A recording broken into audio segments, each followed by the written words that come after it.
সাইয়েদনা ওমরে ফারুক কিভাবে ইসলাম ধর্ম গ্রহণ করলেন, কিভাবে বিশ্বনবীর প্রাণের কলিজার টুকরা হলেন, এটা দিয়ে আমরা শুরু করি। আল্লাহ তাআলা সাইয়েদনা ওমরে ফারুকের হৃদয়ের মধ্যে 3টা ধাক্কা মেরেছেন, ইমানের ধাক্কা। আওয়াজ করে বলতে হবে কয়টা? জোরে বলেন তো কয়টা? 3টা ইমানি ধাক্কা। এক হচ্ছে বিশ্বনবীর দোয়ার ধাক্কা, এক কি? দোয়ার ধাক্কা। 2 হচ্ছে সূরা হাক্কা দিয়ে দিয়েছেন আল্লাহ এক ধাক্কা, সুবহানাল্লাহ পড়বেন না? 3 হচ্ছে সূরাতু তাহা দিয়ে আল্লাহ দিয়েছেন আরেকটা ধাক্কা। এই 3টা ইমানি ধাক্কা যখন সাইয়েদনা ওমর ফারুকের হৃদয়ে লাগলো, উনি পড়তে আরম্ভ করেছেন আশহাদু আল্লা ইলাহা ইল্লাল্লাহ ওয়া আশহাদু আন্না মুহাম্মাদান আবদুহু ওয়া রাসূলুহু। চিল্লায়ে পড়েন আল্লাহু আকবার। বিশ্বনবী মক্কায় বসে বসে তাহাজ্জুদের সালাত পড়ে আল্লাহর কাছে দোয়া করলেন, আল্লাহুম্মা আইজ্জাল ইসলাম বিআহাব্বির রাজুলাইনি ইলাইক। ও আল্লাহ, 2 জন লোকের নাম বলবো, 2 জনের দরকার নেই, এই 2 জনের একজনকে আপনি ইসলামের সুশীতল ছায়া তলে এনে ইসলামকে বিজয় দান করে দেন। মুহূর্তের মধ্যে দোয়াটা কবুল করে নিয়েছে কে? বিশ্বনবী বললেন, আল্লাহ 2 জনের নাম বলবো আজকের দোয়ায়। আবি জাহাল ইবনে হিশাম, হয়তো হিশামের বেটা আবু জাহেলকে আপনি ইসলামের ভিতরে নিয়ে আসেন, কিংবা ওমর ইবনুল খাত্তাব, খাত্তাবের বেটা ওমরকে আপনি ইসলামের ছায়া তলে নিয়ে আসেন। ওমরে ফারুকের জন্য দোয়াটা কবুল করে নিয়েছে কে? মক্কার যে অবস্থা, আল্লাহর হাবিব সাল্লাল্লাহু আলাইহি ওয়াসাল্লাম বুঝলেন মক্কার এই 2 জনের একজন যদি আমার সাথে না থাকে তাহলে মক্কায় দাওয়াতি কাজ চালিয়ে যাওয়া যাবে। আল্লাহরে বললেন, আল্লাহ বেশি চাই না, এই 2 জনের একজন, হয় আবু জাহেল নয় ওমর, হয় আবু জাহেল নয় ওমর। বিশ্বনবী যখন দোয়া করলেন, এই দোয়ার একটা ইমানি ধাক্কা, নুরানি ধাক্কা সাইয়েদনা ওমর ফারুকের হৃদয়কে স্পর্শ করে ফেলল। দোয়া ইজ লাইক এ মিসাইল। এই যে আমরা দোয়া করি, এটা মিসাইলের মতো। যুদ্ধে মিসাইল হামলা করে না? মিসাইল হামলা করার পরে এই মিসাইল লক্ষ্য বস্তুতে যে ভেদ করে, ঠিক কি না? তেমনি দোয়ার মতো যদি আপনি দোয়া করতে পারেন, আপনি যেই জন্য দোয়া করেছেন ঠিক ওই জায়গায় যে আপনার দোয়া স্পর্শ করে। সুবহানাল্লাহ পড়বেন না? বিশ্বনবীর দোয়ার মাধ্যমে প্রথমে সাইয়েদনা ওমর ফারুকের হৃদয়ে এক ধাক্কা লাগলো। 2 নম্বরে রব্বুল আলামিন সূরাতুল হাক্কা দিয়ে ওমর ফারুকের হৃদয়ের মধ্যে দিলেন এক ধাক্কা। পড়েন আল্লাহু আকবার।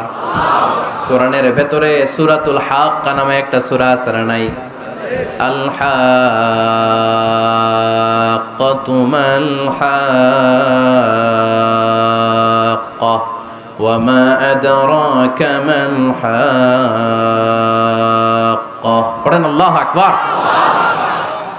বিশ্বনবী যখন দোয়া করলেন, ওই দোয়া যখন সাইয়েদনা ওমর ফারুকের হৃদয়ে স্পর্শ করলো, সাইয়েদনা ওমর ফারুক সব সময় বিশ্বনবীরে ফলো করতে আরম্ভ করলেন।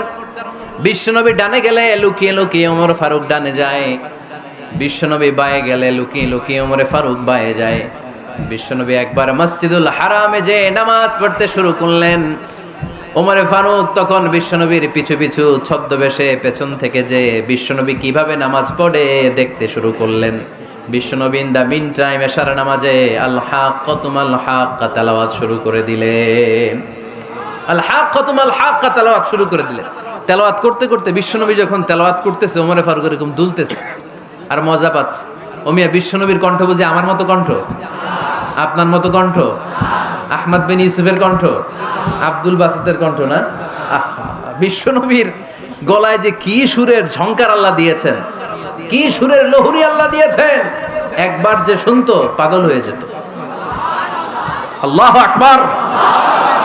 বিশ্বনবী সূরা হাক্কা মন্ত্রমুগ্ধ তেলাওয়াতে, মন্ত্রমুগ্ধ সুর দিয়ে, মন্ত্রমুগ্ধ কণ্ঠ দিয়ে তেলাওয়াত করতে লাগলেন। এশার সালাতে ওমর ফারুক দুলতে লাগলেন। ওমর ফারুক যত শুনেন অবাক হয়ে যায়, যত শুনেন অবাক হয়ে যায়, যতই শুনে অবাক। কিরে?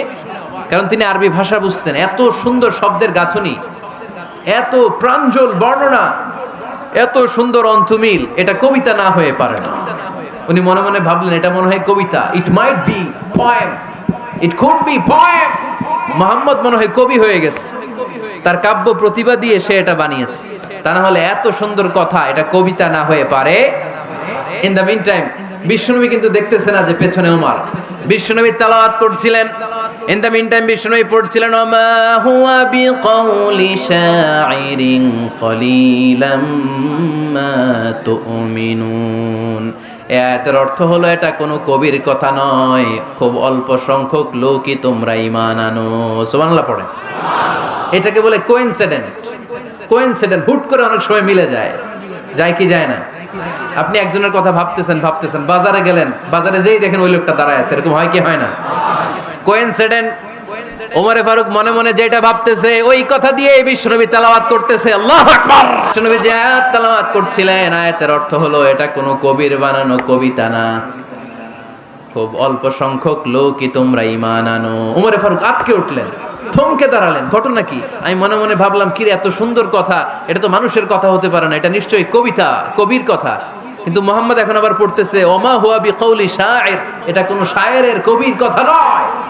কলিলাম মা তুমিনুন, অল্পই তোমরা ঈমান আনো। তার মানে আমার মনে যা চলে মুহাম্মদ এটা টের পায়। মুহাম্মদ গণক।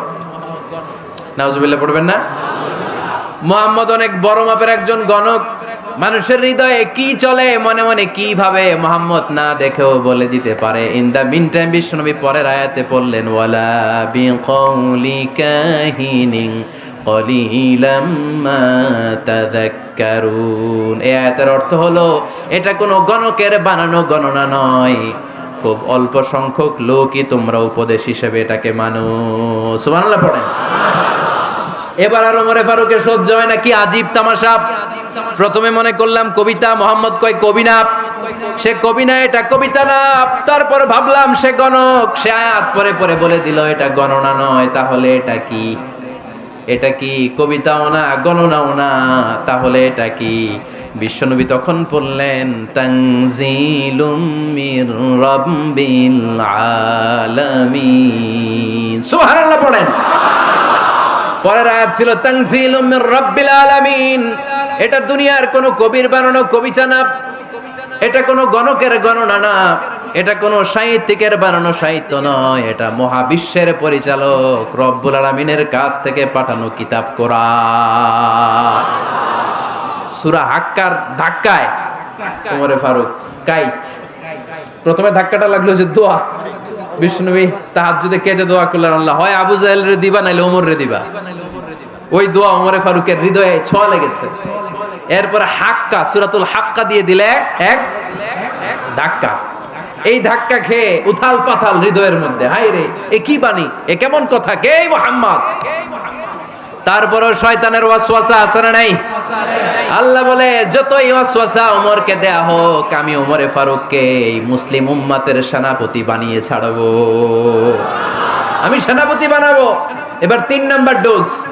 ডাক্তারের কাছে গেলে প্রথমে দেখবেন সিম্পল ডোজ দেয়, নরমাল ওষুধ, এটাতে কাজ না হলে ডোজ বাড়ায়, একেবারে কাজ না হলে অ্যান্টিবায়োটিক মারে, আছে না নাই? আল্লাহ প্রথমে দোয়ার ছোঁয়া লাগালেন, তারপর সূরা হাক্কা দিয়ে ধাক্কা মারলেন, এরপরে রব্বুল আলামিন বলেন এবার 3 নাম্বার ডোজ সূরা তহা দিয়ে আমি তোমার হৃদয়টারে উজালা বানায় দেব রে ওমর। শয়তান ওদিক দিয়ে ওয়াসওয়াসা, খেলা দুই দিক থেকে চলতেছে। আল্লাহ তাআলা হেদায়েতের রাস্তায় টানছে, শয়তান জাহান্নামের দিকে টানছে। ঘোষণা দেয়া হলো মক্কায়, মুহাম্মদের মাথা কেটে এনে দিলে এত এত স্বর্ণ মুদ্রা দেয়া হবে। ওমরে ফারুক রাজি হয়ে গেলেন, নাঙ্গা তলোয়ার নিয়ে বিশ্বনবীর মাথা কাটার জন্য ছুটলেন। নাউজুবিল্লাহ পড়বেন না? বনু জাহরা গোত্রের এক লোক বলে, আইনা ইয়া আমার, কই যাও? মুহাম্মদের মাথা কাটতে যাই। আরে মুহাম্মদের মাথা কাটতে যাও, তোমার বোন ফাতিমা বিনতে খাত্তাব আর তোমার বোন জামাই সাঈদ কদ সাবা, এরা তো ধর্ম ত্যাগ করে ফেলছে, এটা তো আমাদের ধর্ম ত্যাগ করে মুহাম্মদের ফলোয়ার হয়ে গেছে। আগে ওমর ঘর সামলাও, পরে মুহাম্মদের মাথা কাটতে যেও। ওমরে ফারুক অবাক হয়ে গেলেন, তলোয়ার নিয়ে বিশ্বনবীর দিকে না যেয়ে নিজের বাড়ির দিকে চলে গেলেন। বিশ্বনবীর আপন বোন ফাতিমা বিনতে খাত্তাব, বোন জামাই সাঈদ আর খাব্বাব রাদিয়াল্লাহু তাআলা আনহু, 3 জন মিলে সূরা তহা তেলাওয়াত করছিলেন। পড়েন সুবহানাল্লাহ। মক্কায় লুকিয়ে লুকিয়ে দাওয়াত হতো। খাব্বাব রাদিয়াল্লাহু তাআলা আনহু একটা চামড়ার ফলকের মধ্যে সূরা তহার কয়েকটা আয়াত এনে ওমরে ফারুকের বোন আর বোন জামাইকে শিক্ষা দিচ্ছে, ট্রেনিং দিচ্ছে। সুবহানাল্লাহ পড়েন। লুকিয়ে লুকিয়ে ওমরে ফারুক যখন ঘরে চলে আসলেন, এরা তটস্থ হয়ে গেল। সাইয়েদনা খাব্বাব বিছানার তলায় লুকিয়ে গেলেন। ওমরে ফারুক বললেন দরজা খোলো। ফাতেমা বিনতে খাত্তাব দরজা খোলার পরে নির্মম ভাবে সাইয়েদনা ওমর রাদিয়াল্লাহু তাআলা আনহু বোনের গায়ে আঘাত শুরু করে দিল। বোন জামাইকে আহত করতে শুরু করলো আর বলতে শুরু করলো, তোরা পাগল হলি কেন? কি আছে ওই মুহাম্মাদের মধ্যে? কি জাদু নিয়ে এসেছে? সে যাই বলে লোকজন পাগল হয়ে যায়, সবাই তার উপর কালিমা পড়ে ঈমান এনে ফেলে। কি এমন জিনিস তোদের কাছে আছে যেটা দেখে মুহাম্মদকে তোরা ভালোবাসলি? কি আছে? কি পড়তেছিলি আমারে দেখা। ফাতেমা বলে ইন্নাকা রিজসুন লা ইয়ামাসসুহু ইল্লাল মুতাহহারুন। ও আমার ভাই ওমর, তুমি নাপাক। তুমি কি? লা ইয়ামাসসুহু ইল্লাল মুতাহহারুন, পবিত্রতা অর্জন না করে এই কোরআন ধরা যায় না। সুবহানাল্লাহ পড়েন। ওমরে ফারুক গোসল করে আসলেন, কারণ ধাক্কা তো আগে কয়েকটা খাইছে। কথা বুঝেন নাই বোধহয়? প্রথমে দোয়ার ধাক্কা, পরে কোন সূরা দিয়ে ধাক্কা? হাক্কা দিয়ে ধাক্কা। 3 নম্বরে এখন আরেকটা ধাক্কা খাবে। গোসল করে আসলেন। ফাতেমা বিনতে খাত্তাব বললেন, গোসল যখন করে এসেছেন এই নেন। ওমরে ফারুক এবার চামড়ার কাপড়ের মধ্যে সূরা তহার প্রথম আয়াতের দিকে নজর করলেন। নজর করেই কোরআনের প্রেমে পড়ে গেলেন। পড়েন সুবহানাল্লাহ। ওমর ফারুক পড়তে আরম্ভ করলেন, তহা মা আনজালনা আলাইকাল কুরআনা লিতাশকা ইল্লা তাযকিরাতাল লিমান ইয়াখশা তানজিলাম মিম্মান খালাকাল আরদা ওয়াস সামাওয়াতিল উলা। সুবহানাল্লাহ পড়েন। উনি পড়তে আরম্ভ করলেন, তহা মা আনজালনা আলাইকাল কুরআনা লিতাশকা, এই কোরআনকে আমি তোমাদের হতভাগ্য জাতি হিসেবে দুনিয়ায় থাকার জন্য পাঠাই নাই। এটা রব্বুল আলামিনের পক্ষ থেকে এসেছে। যারা রবকে ভয় করে তাদের জন্য আছে উপদেশ। যিনি আকাশ বানিয়েছেন, জমিন বানিয়েছেন, ওই আল্লাহ তাআলা নিজেই এই কোরআন পাঠিয়েছে। আওয়াজ করে পড়তে হবে আল্লাহু আকবার। উনি খুব ভালো আরবি জানতেন। সূরা তহা পড়ার পরে আর ধৈর্য ধারণ করতে পারে না। ওমর ফারুক ছোট্ট বাচ্চার মতো কান্না শুরু করে দিলেন। আল্লাহু আকবার। সূরা তহাটা হাতে নিয়ে, তলোয়ারটা হাতে নিয়ে বিশ্বনবীর দিকে ছুটতে আরম্ভ করলেন। আইনা মুহাম্মদ, কোথায় মুহাম্মদ? তোমরা আমাকে মুহাম্মাদের কাছে নিয়ে চলো। বিশ্বনবী তখন সাফা পাহাড়ের পাদদেশে দারুল আরকাম ইবনে আলকামের ঘরে লুকিয়ে লুকিয়ে কোরআনের দাওয়াত দিতেন। ওমরে ফারুককে পাগলের মতো ছুটে আসতে দেখে বিশ্বনবীর চাচা হামজা ইবনে আব্দুল মুত্তালিব বলল, নবী আপনি পালান। ওই যে খাত্তাবের বেটা ওমর আপনাকে অপমান করার জন্য, আক্রমণ করার জন্য তেরে এসেছে। সাহাবীরা বললেন, নবী আপনি পালিয়ে যান, আমরা সামাল দেব। বিশ্বনবী বললেন, না আমি পালাবো না, বরং তোমরা সরে যাও। ওমর ইবনুল খাত্তাবকে আমার দরবার পর্যন্ত আসতে দাও। আমার তো মনে হচ্ছে ওই যে তাহাজ্জুদের নামাজ শেষে চোখের পানি ছেড়ে যে আমি আল্লাহর কাছে দোয়া করেছি, আজকে আমার ওই দোয়াটা কবুল হতে শুরু করেছে। আমার তো মনে হচ্ছে আমার দোয়া কবুল হবে, আসতে দাও। ওমর ফারুক এসে বললেন, আশহাদু আল্লা ইলাহা ইল্লাল্লাহ ওয়া আশহাদু আন্না মুহাম্মাদান আবদুহু ওয়া রাসূলুহু, আমি সাক্ষ্য দিলাম আল্লাহ ছাড়া কোনো ইলাহ নাই, নিশ্চয়ই আপনি আল্লাহর প্রেরিত বান্দা এবং রাসূল। পড়েন সুবহানাল্লাহ। ওমর ফারুক যখন কালিমা শাহাদা পড়ে মুসলমান হয়ে বিশ্বনবীর হাতে হাত রাখলেন, নমুসলিম সাহাবীদের মধ্যে খুশি আর আনন্দের বন্যা বয়ে গেল। নমুসলিম হাতে গোনা সাহাবারা আল্লাহর প্রশংসা করলেন। বিশ্বনবী সাইয়েদনা ওমর ফারুককে জড়িয়ে ধরলেন। ওমর ফারুক আবার বিশ্বনবীরে বললেন, নবী গো আলাসনা আলাল হক, আমরা কি সত্যের উপরে আছি নাকি আমরা ভুলের উপরে আছি? বিশ্বনবী বললেন, বালা নাহনু আলাল হক, আমরাই সত্যের উপরে আছি। সুবহানাল্লাহ পড়েন। আলাসনা আলাল হক, নবী আমরা কি সত্যের উপরে নাই? হ্যাঁ অবশ্যই ওমর তুমি সত্যের উপরে আছো। ওমরে ফারুক বললেন, তাহলে ফাফিমাল ইখতিফা, তাহলে লুকায় লুকায় আর দাওয়াত দেব কেন? আমি তো কালিমা পড়ে ফেলছি, আসেন আমার সাথে বের হই। ফাফিমাল ইখতিফা, আর লুকায় লুকায় কেন? আসেন আমরা বাইরে বের হই। বিশ্বনবী বললেন, ওমর এটা মাক্কি জীবন, এখানে আমরা একটু গোপনে গোপনে দাওয়াত দিতে চাই। ওমরে ফারুক বলে, না আমার দায়িত্ব, আমি একটা মিছিল দিতে চাই নবী। আল্লাহর নামের তাকবীর দিতে দিতে দারুল আরকাম থেকে শুরু করে মসজিদুল হারাম পর্যন্ত একটা মিছিল দিয়ে আমি মক্কা কাঁপাইয়া দেব। অনুমতি দেন, বিশ্বনবী দিতে চায় না। ওমর ফারুক অনেক বোঝানোর পরে স্বল্প পরিসরের একটা অনুমোদন পাওয়া গেল বিশ্বনবী সাল্লাল্লাহু আলাইহি ওয়াসাল্লামের কাছ থেকে।